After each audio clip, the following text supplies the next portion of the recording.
예, 10월 28일 토요일 주간 정리 5%입니다. 자, 이번 주 방송은 제가 조금 정리해서 중요하게 드릴 말씀이 좀 많습니다. 서서히 좀 변화가 좀 보여요. 한 2주간 저도 사실 되게 많이 힘들었던 시기인데, 야, 정말 이렇게 갑자기 이 짧은 기간에 끝까지 밀어붙였던 적은 잘 없었어요. 제가 그저께인가 이 정도로 빠진 거는 2020년에 2월달, 3월달에 비교한 적이 있습니다.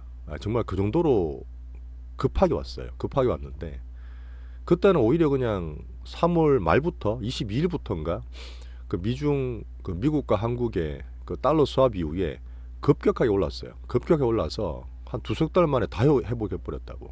그 지금은 또 그런 게 아니거든요.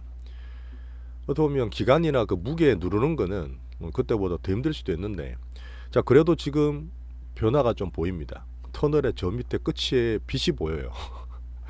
그런 말씀 좀 많이 드릴 거고, 제가 작년 하반기부터 했던 2차 전지 중기 포트 수익이 사실 많이 났었거든요. 엄청 많이 났다가 좀 까먹었죠.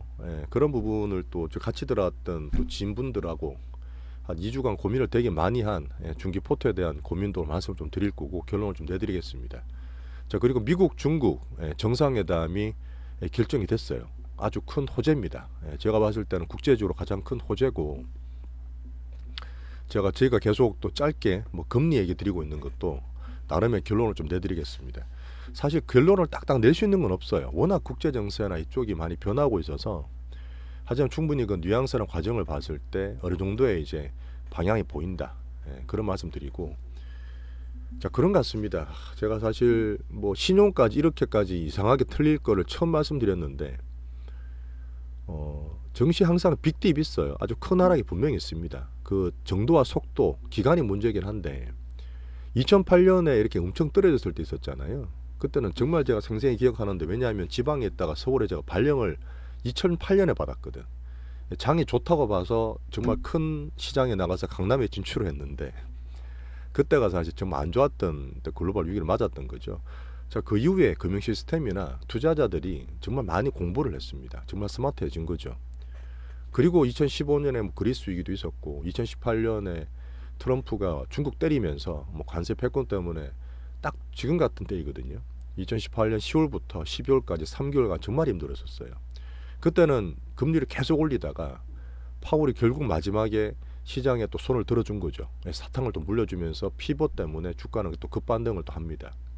또 지금은 또 그런 시기도 아니에요. 금리를 못 내려주잖아요, 지금은요. 자, 그리고 2020년에 다들 아시던 정말 저금리가 고착화 되다 보니까 지금 인플레 파이트지만 연준은 그때 디플레 파이트였어요. 뭔 짓을 해도 MMT 기억나세요? 머니마켓. 돈을 미친 듯이 일본처럼 풀어도 절대 인플레는 오지 않는다. 그렇게 되다 보니까 얼마나 돈을 부채를 많이 끌어다 썼어요. 전 세계 각국, 정부, 기업, 개인들, 특히 개인들은 한 십몇 년 겪어보니까 뻔히 보이는 거지. 그러다 보니까 진짜 미친 듯이 돈을 끌어다 써서 미국이 사실 원흉이었죠. 어떻게 보면 뭐 코로나를 빌미로 했지만 2008년에 서프라임 100년 만에 온 금융위기 때보다 돈을 더 썼어요. 7조 달러인가? 연준의 자산이 그 8조 9조까지 올라갔었죠 그때. 자, 그것 때문에 이제 큐티라 해서 자산을 줄이고 있는 과정이고, 지금은 또 미국이 돈이 없어요. 세수가 적게 거치다 보니까 소비가 좋다 하지만 뒤에 말씀드리겠지만 이제는 미국의 국채 조달 계획까지 봐야 됩니다. 그것도 봐야 돼. 그것도 말씀 좀 드릴게요. 하지만 분명히 지금 시그널이 보입니다. 이제는 조금 희망을 가지고 여전히 뭐 내년에 금융위기 온다, 뭐 금리 경제 박살난다, 한번 본때를 이렇게 얘기하시는 공포론자 계시는데 작년도 그거 다 겪었습니다. 올해 2월달 SVB도 겪었고요. 저는 그렇게 온다고 보지 않습니다.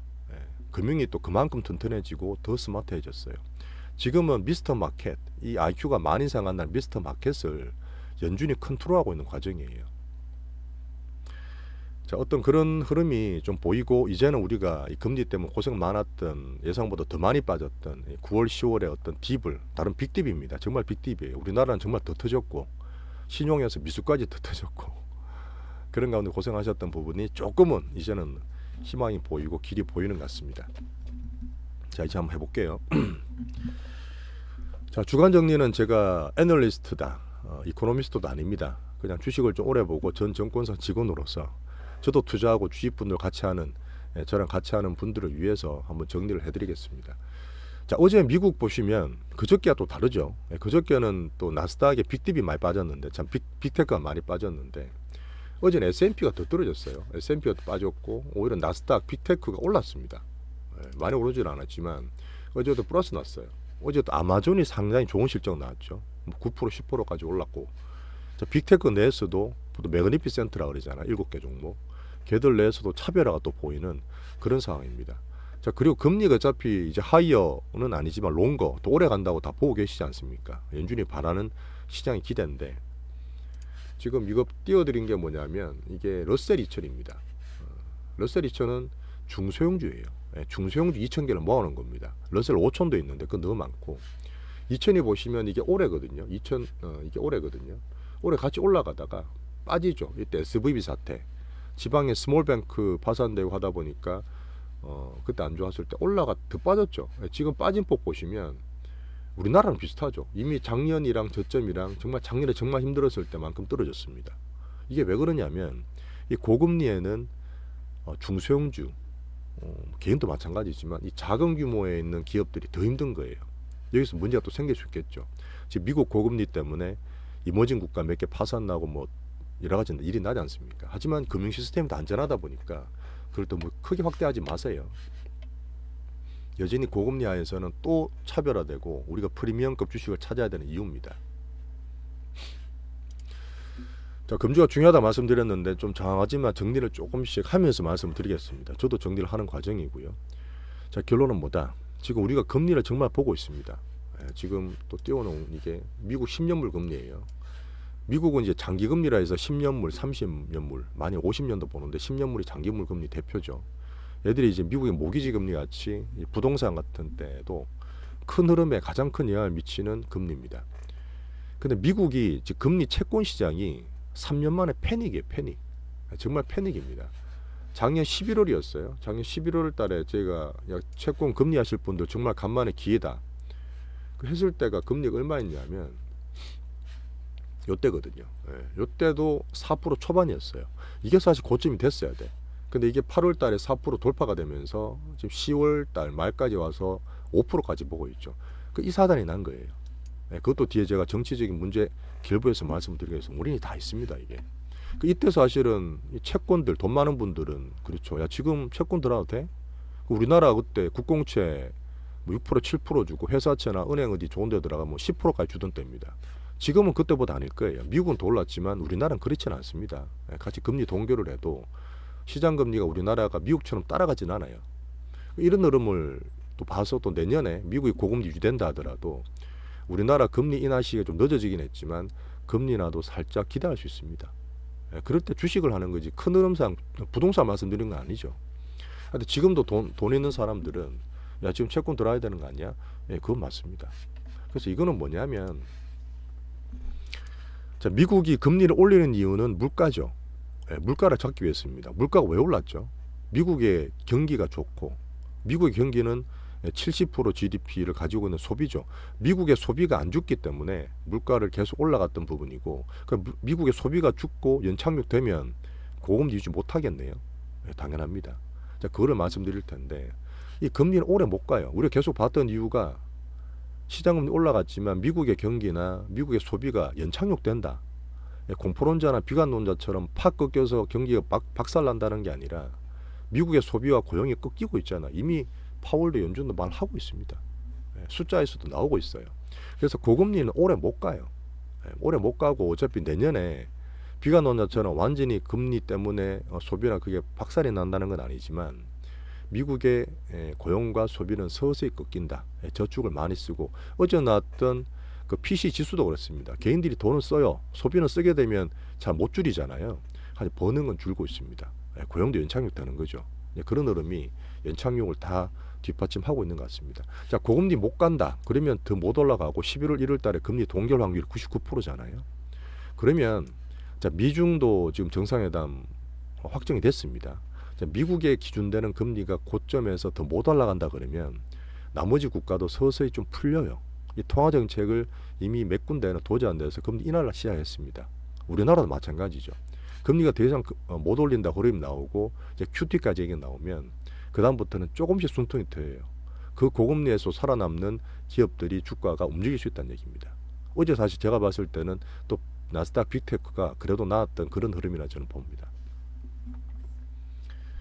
자, 7월 달에 조금 뭔가 이상했죠. 고점 되고 7월 말에 고점이었고 8월 달 조정 받을 때 오를 때는 온갖 섹터나 기업들의 스토리가 다르지만 시장이 빠질 때는 매크로가 원인이다. 그러면서 제가 금리 공부, 환율 공부하면서 방송도 찍었었습니다. 자, 그리고 8월 달 조정 예상대로 왔죠. 와가지고 그때 뭐 에코프로 뭐 10%씩 단타 3번 치면서 밑에 떨어져서 ETF 사면서 잘 지났습니다. 근데 문제는 뭐냐? 9월달, 10월달이 문제였죠. 그거는 제가 시장을 조금 잘못 본 이유도 있는데, 하지만 지금 바닥권 진짜 이 정도 빠질 줄 몰랐는데 빠지게 되면 밸류를 따집니다.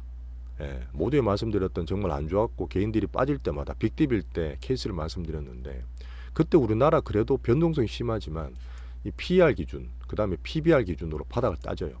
그래서 이미 이것저것 다 100번 양보해도 우리나라 코스피 2320, 이게 뭐 패닉, 공포 이 얘기를 드렸던 게 목요일 날 아마 저가일 거예요. 수요일 날 저가였나?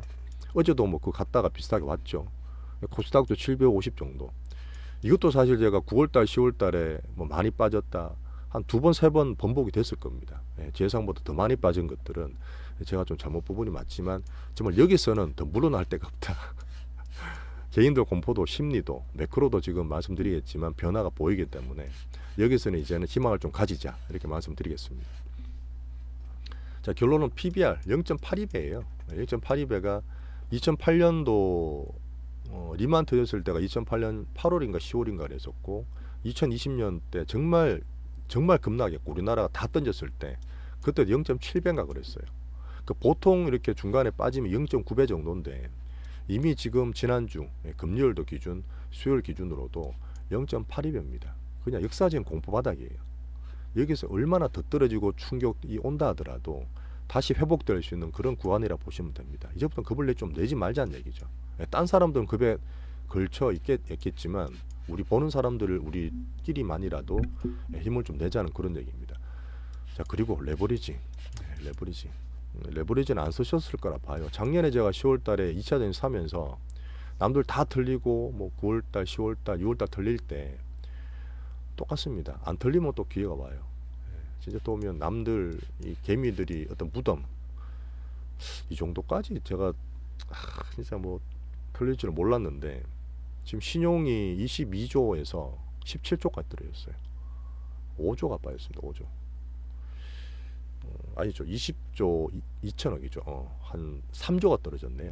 3조가 떨어졌고 거기다 신용까지 또 털리고 있죠. 덤으로. 이런 거는 잘 못 봤어요.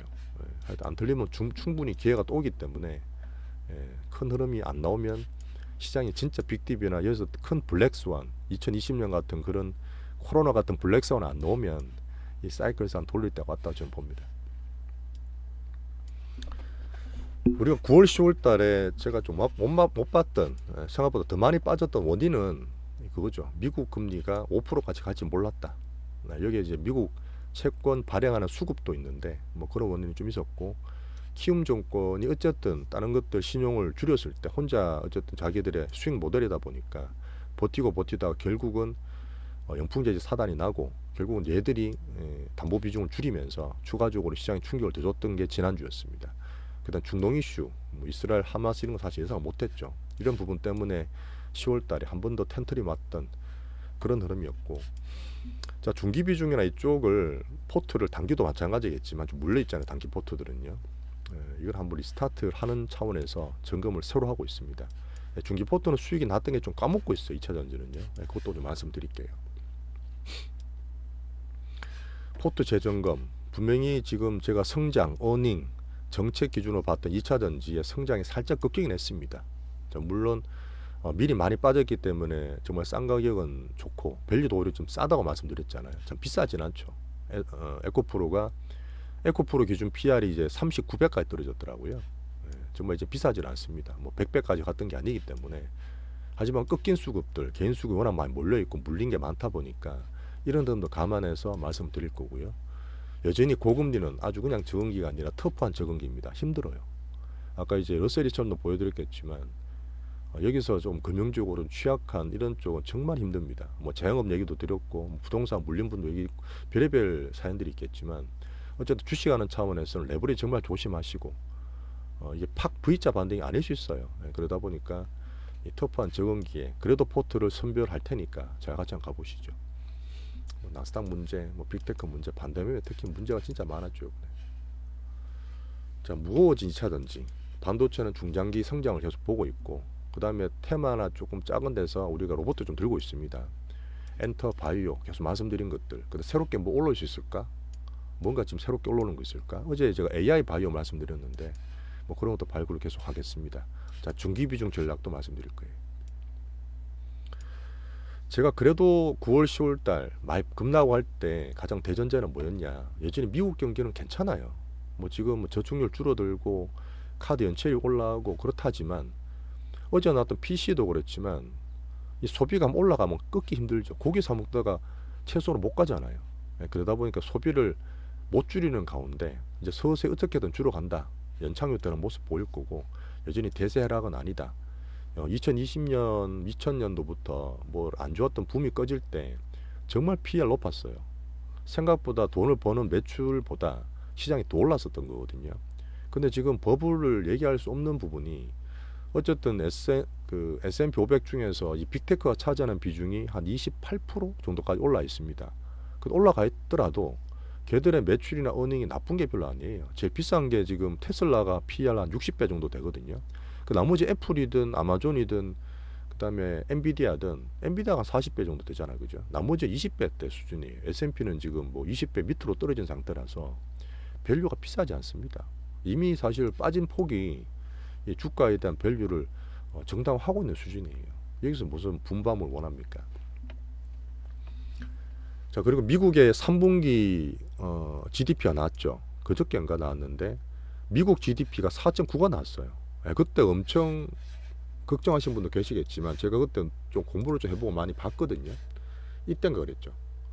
근데 3분기 4.9가 나와 금리 더 올릴 수 있겠네 막 이런 얘기도 하고 그랬는데 자, 내용을 좀 뜯어봅시다.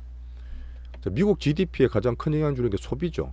그 다음에 정부 지출도 있고 순수출도 있고 뭐 여러 가지 있을 텐데 4.9가 나온 것 중에 원래 소비가 좋으면 정말 경기가 너무 강하네라고 보겠지만 예상했던 것 중에 재고 부분이 있어요.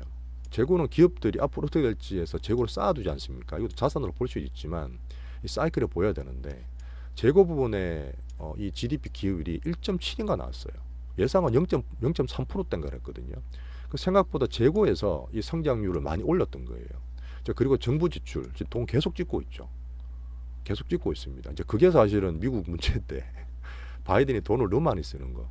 겉으로는 금융긴축, 뭐 통화긴축 얘기하면서 자기 정부는 계속 돈을 써요. 계속 돈을 씁니다. 이제 그런 부분이 지금 조금 줄어갈 모습 보이긴 하는데 어쨌든 재고와 정부 지출 부분이 이 4.9에 너무 큰 역할을 줬고 어제 나왔습니다. GDP 나오라고 미국 GDP 성장률 이제 분기별로 예측을 하는데 2.3이 나와요.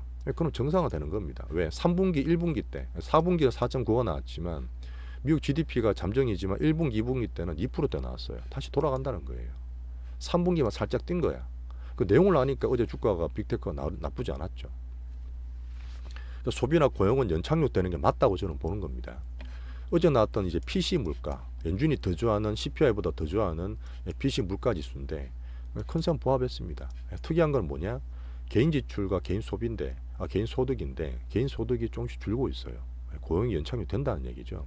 하지만 개인 소비는 여전히 쓰고 있습니다. 돈은 소비는 하고 싶은데 고용이나 소득이 조금씩 줄고 있는 게 보여요. 그런 걸 연준이 바라는 거고 연착륙되는 그런 트렌드를 말씀드리는 겁니다.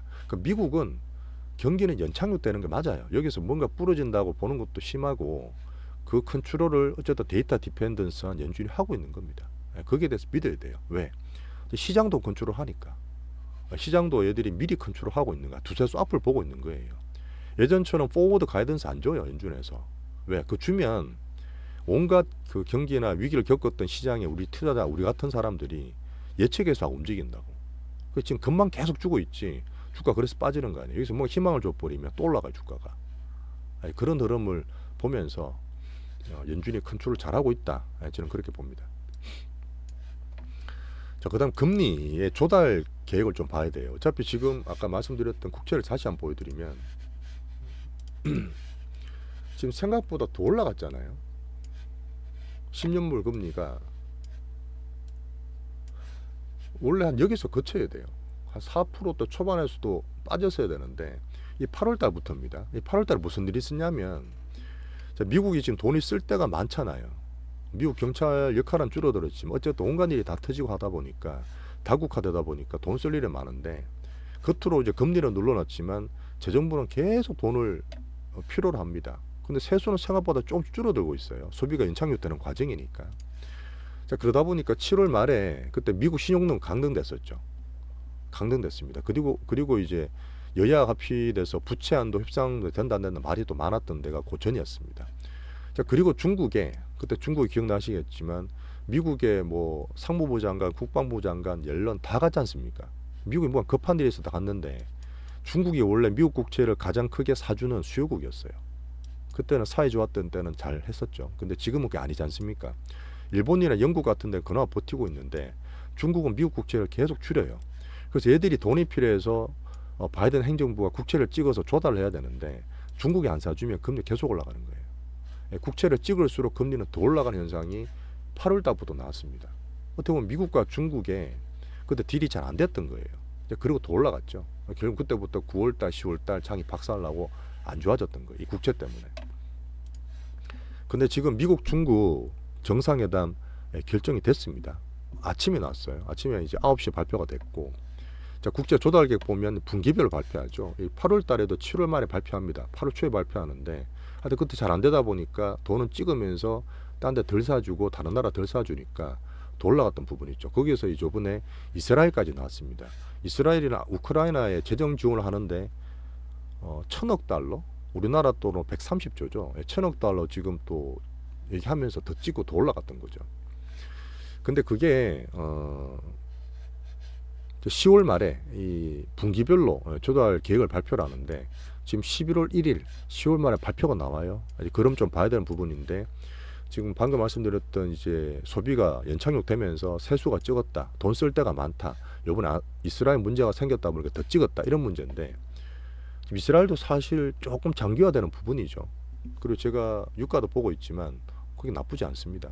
안정되어 있는 상태고, 어제인가 그저께 나왔던 게 7년물 입찰이 있었어요. 7년물 입찰 때문에 그저께 좀 빠졌던 거거든요. 이때 요때요. 빠졌었죠. 맞나 이거 1 아니구나. 죄송합니다. 요때죠. 기술적으로 봤을 때는 여러분 5%못 찍고 빠지는 흐름이에요.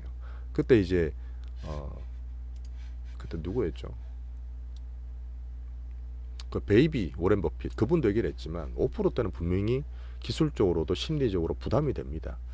정말 얘들이 헤지 펀드에서 이 금융을 정말 급하게 보는 그런 투기론자들, 걔들이 많이 붙었다 그랬잖아요. 그런 부분도 있지만 7년물 입장에서 봤을 때 이게 사실 되게 중요한 게 뭐냐면 7년물은 단기물도 아니고 장기물도 아닙니다.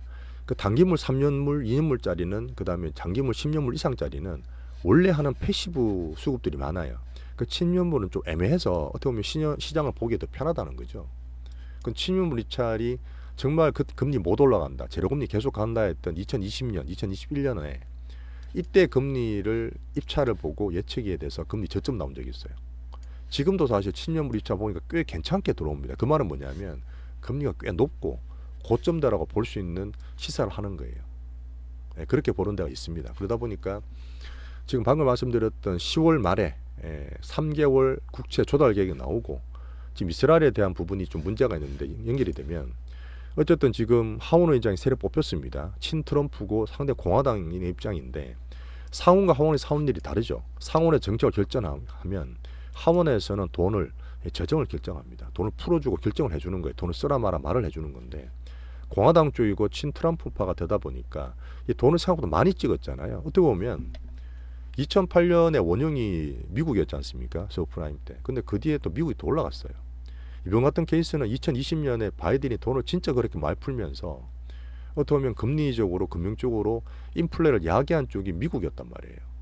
그래서 연준은 쇠가 빠지게 지금 금리를 올리고 있는데 긴축정책 쓰고 있는데 바이든은 안 푸는 거죠. 안 쓰고 있는 거죠. 돈을 계속 푼다는 얘기입니다. 그런 흐름에 대해서 이 하원 의장의 새로운 분이 좀 타이트하게, 맥카시는 사실 합리적이었고 꽤 그 협치를 잘했었는데 지금 새로운 분은 그게 잘 안 될 거라는 겁니다. 벌써 지금 신재생 같은 거 바이든이 만든 그런 그 신재생이 뭐죠? 태양광이나 이제 풍력 같은 거 지원 축소 들어갔어요 이미. 근데 물론 그분이 전부 다 카트 시키는 건 아니고 이스라엘이 워낙 친미지 않습니까? 정말 정통적 우방이기 때문에 또 미국의 금융들은 전부 다 유대인들이 많잖아요. 이스라엘은 적극 도와야 돼요. 1천억 불 이번에 냈는데 이거 부결될 수 있습니다. 1천억 불 중에서 이스라엘은 150억 불밖에 안 돼요. 한 20조, 10몇 조. 나머지는 다 우크라이나 쪽이랍니다. 우크라이나 지금 그렇게 대규모로 지원을 해야 될 이유가 있을까요? 라고 지금 얘기를 하고 있는 거죠. 자, 그게 안 되면 이것 때문에도 사실 금리 더 튀었거든요. 이제 그런 면이 사실은 금리를 다시 또 누를 수 있는 그런 정치적인 문제가 될 수 있다는 얘기입니다. 기술적으로든 국제 정책 문제든 지금 미국, 중국이 또 잘 됐다는 얘기는, 자, 중국도 지금 1조 위안, 우리나라 돈으로 한 180조 정도 풀기 시작했습니다. 미국 금리가 거의 다 왔다는 얘기를 서서히, 물론 이거는 포워드 가이던스를 주지는 않겠지만 그럼 다른 나라에서도 통화정책에서 조금씩 숨통이 트이는 거예요. 지금까지는 야, 더 오를 수 있다, 더 오를 수 있다, 그런 공포가 서서히 잦아드는 겁니다. 너무 티나게 연준은 내지 않겠지만 아시겠죠? 그게 정말 큰 흐름이거든요. 어떻게 보면 미국의 금리가 올라가면서 가장 고생을 하고 힘들었던 건 중국입니다. 그게 목적일 수도 있었겠죠. 그냥 둘이 만나서 어쨌든 기술 패권 오러가겠지만 금융적으로 금리를 좀 더 낮추고 돈을 더 풀 수 있는, 중국은 풀어도 되죠. 중국은 금리가 낮고 물가가 낮지 않습니까? 그런 흐름 다 이제 왔다 갔다 하겠지만 그런 것들을 중국이 요번에 미중 정상회담을 통해서 그런 거 보여주고 있지 않나, 저는 그렇게 보고 있습니다. 되게 중요하죠. 사실 진짜 지금 어떻게 보면은 국제적인 이 정치, 이걸 통해서 경제를 예측하는 부분인데 이런 배우들이 다 있다고 저는 봅니다. 어떻게 보면 지금 정치가 경제보다 더 중요한 그런 시기일 수 있기 때문에 이것도 다 보셔야 되는 거죠.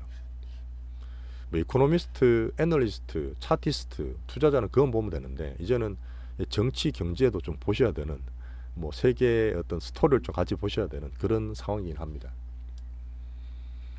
저는 미중 정상회담 되는 게 딱 진짜 2019년에 트럼프가 그 시진핑이랑 10월 달에 만났거든요. 10월 달에 만나서 악수하고 좋았어요. 장 그때 반등을 줬다니까요. 2019년에. 그 2020년에 대선을 통해서 어떻게 풀어가고 경제를 살리려고 그랬는데 워낙 이제 2년 동안 경제가 주식이 박살났었기 때문에. 근데 2020년에 코로나 터진 거예요. 코로나 때문에 트럼프가 날았다 저는 보는데, 재산 안 됐다 보는데, 내년에 또 코로나 같은 그런 빅 블랙 스완이 생길까요? 뭔지는 모르겠지만 상상도 못하던 그런 확률은 낮겠죠. 낮겠습니다. 혹시나 1%의 확률이 생기면 그때 또 대응하면 돼요. 그때도 대응했던 것처럼. 너무 우려를 끌어다 쓰지 마세요. 낮은 확률에다가. 자, 근래 들어서 비트코인, 제가 비트코인을 매주 말씀드리다가 말씀 안 드린 지 좀 됐는데, 비트코인 2021년에 8만 불 갔습니다. 7만 불. 우리나라 돈으로 8천만 원 넘었죠. 그게 이제 15,000불까지 떨어졌었어요. 한 2천만 원까지. 8천만 원, 2천만 원 가다가 근래 들어서 이제 3만 불, 3만 3천 불 왔다 갔다 합니다. 자, 비트코인으로 돈이 들어간다. 야, 이제 비트코인 가는 거 아니냐? 이렇게 하는 분도 계시는데, 지금 9월달, 10월달에 금리가 어쨌든 수급적으로든 국제 정치적으로든 오버슈팅 됐습니다. 미국이 원래 강하고 하면 미국 채권을 사야 되죠. 그럼 금리가 떨어져야 됩니다. 근데 그게 안 됐던 부분이에요. 중국이 덜 사주고 딴 나라 여력이 별로 없기 때문에.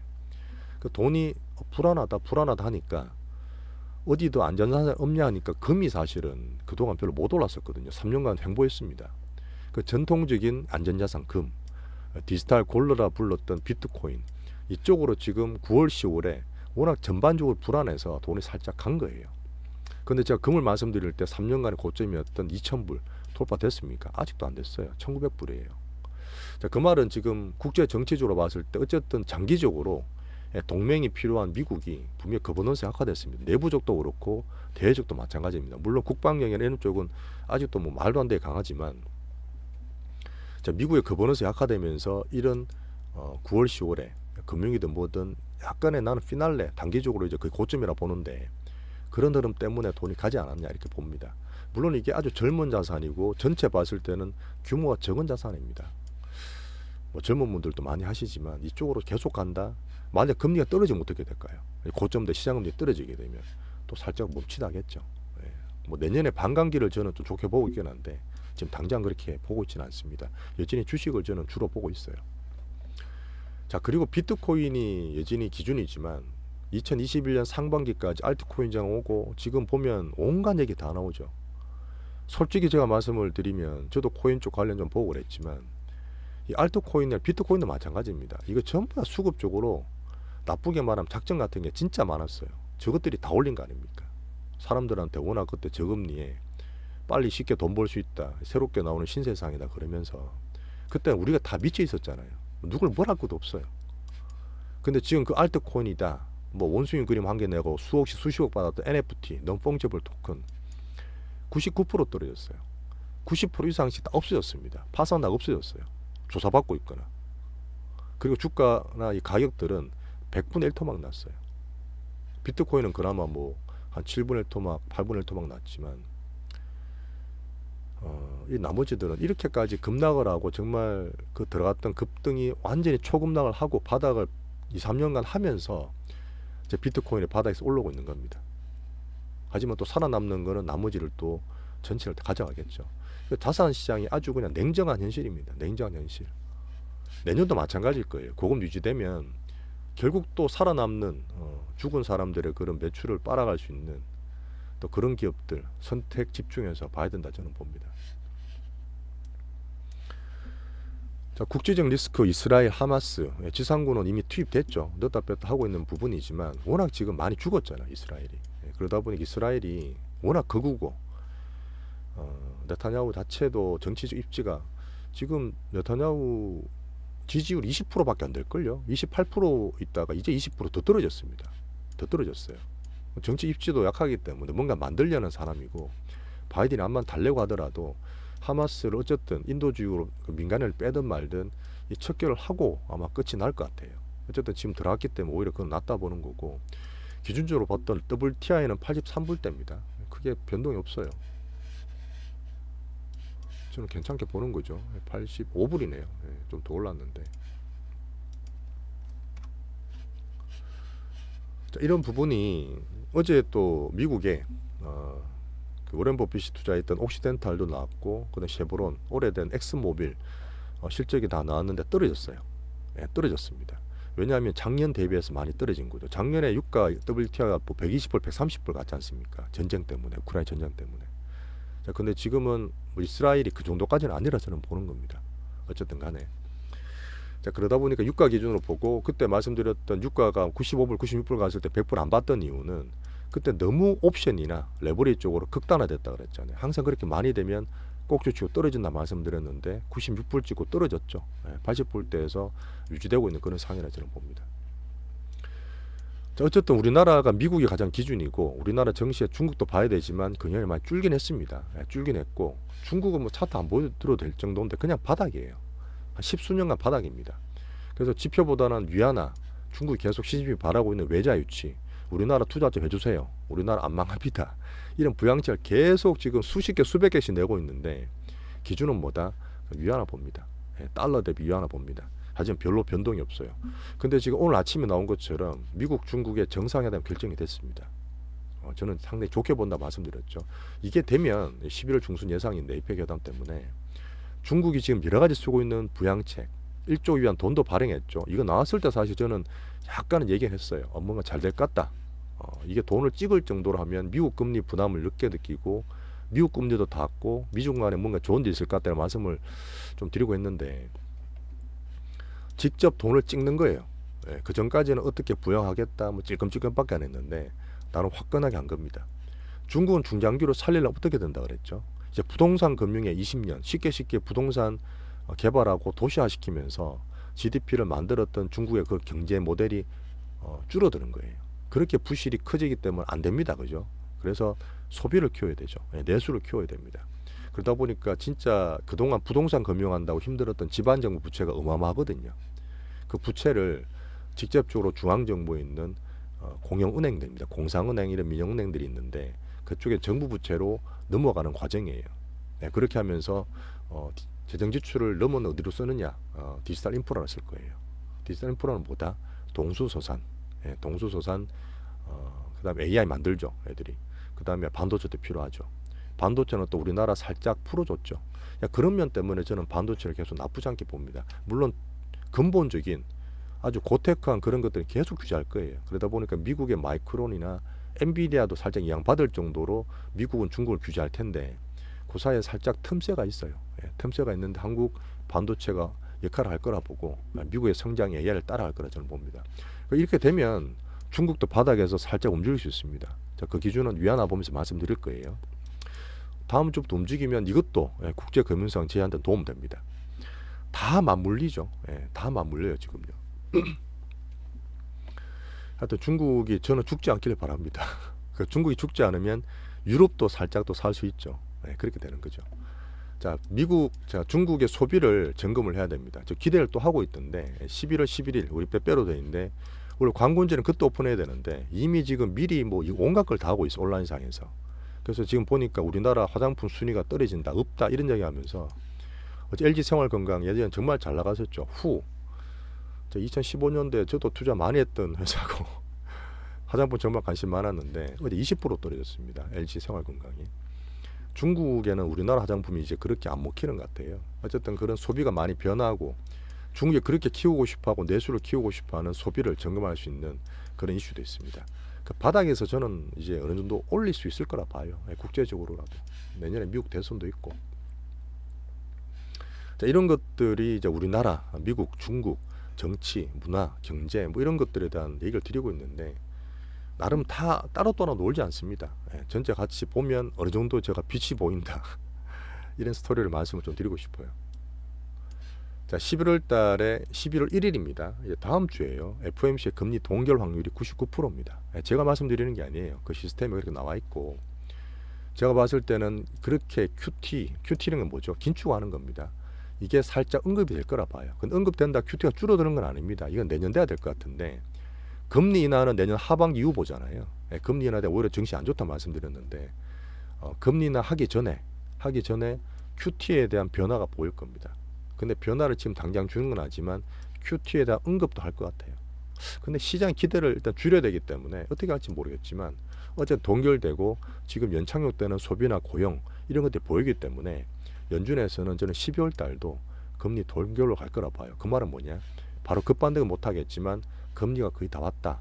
정신 미리 많이 빠져 있는데 몇 개 살아남았고 괜찮은 성장과 은행이 살아있는 그런 종목들은 움직일 수 있을 거다. 남은 2월 달 동안 2개월 동안 저는 그렇게 봅니다.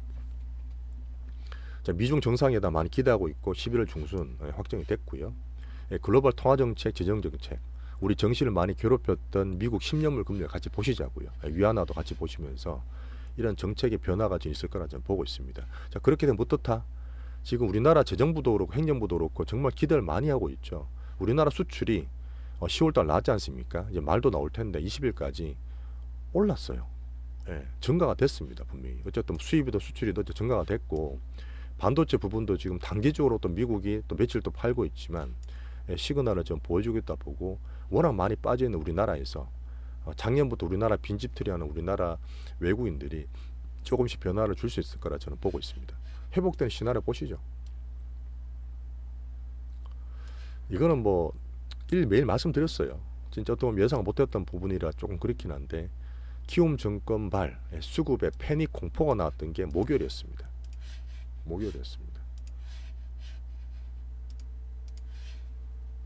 이런 차트를 보기 좀 쉽지 않으실 거예요.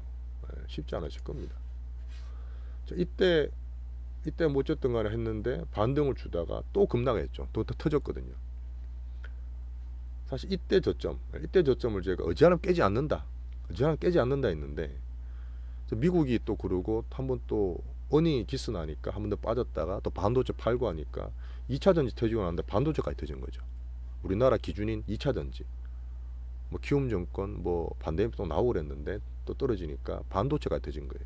근데 반도체 터짐에도 불구하고 어제는 버텼습니다.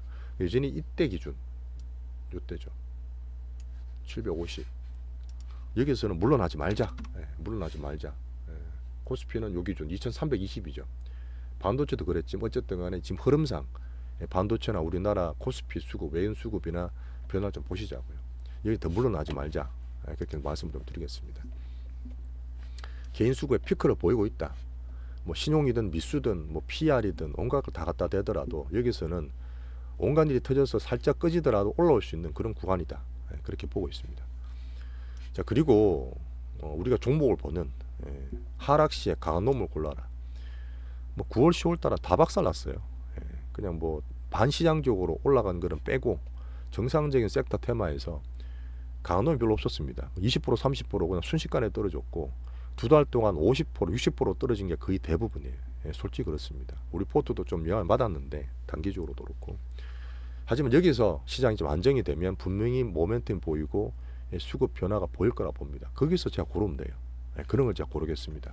이번 주 더 섬실하게 볼 테니까. 자, 제가 이번 주는 되게 중요하다 말씀드렸고 어쨌든 이제는 좀 어떻게 될지 모르는 상태에서는 정말 힘들고 멘탈이 막 무너지는 상태인데 저 멀리 빛이 보여요.